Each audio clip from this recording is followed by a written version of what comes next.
bid ook vir ons. Kolossense 4 verse 3 en 4 sê, bid terselfdertyd ook vir ons, dat God vir ons 'n deur vir die woord sal oopsluit, om die misterie van Christus te verkondig, dit waarvoor ek in boeye is, en bid dat ek dit met die regte woorde sal kan verduidelik.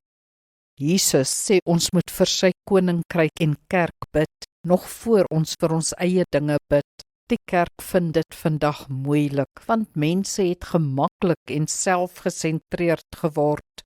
Kerk is vir hulle net te veel moeite. Onthou die volgende oor jou eie gemeente.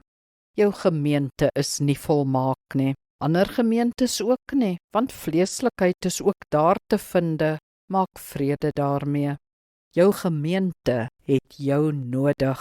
Waar dien jy met jou gawes, is die vraag. Waar onderwerp jy jou?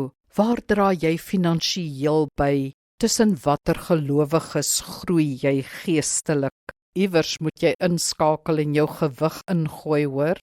Dis deel van jou Christenskap.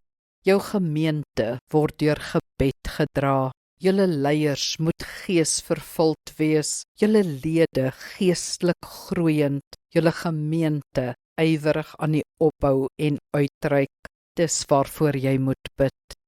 Kom ons bid saam. Here van die kerk, ek bid vandag vir my gemeente.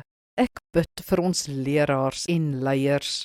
Ek bid dat hulle vol van die Gees sal wees, sensitief vir sy leiding. Ek bid vir 'n betrokke en lewende gemeente. Ek bid vir Sondag se boodskap, vir elkeen wat Sondag by die kerkdeur sal inkom. Ek bid veral vir ons uitreik na buite. Maak ons 'n sterk lig wat vir U skyn.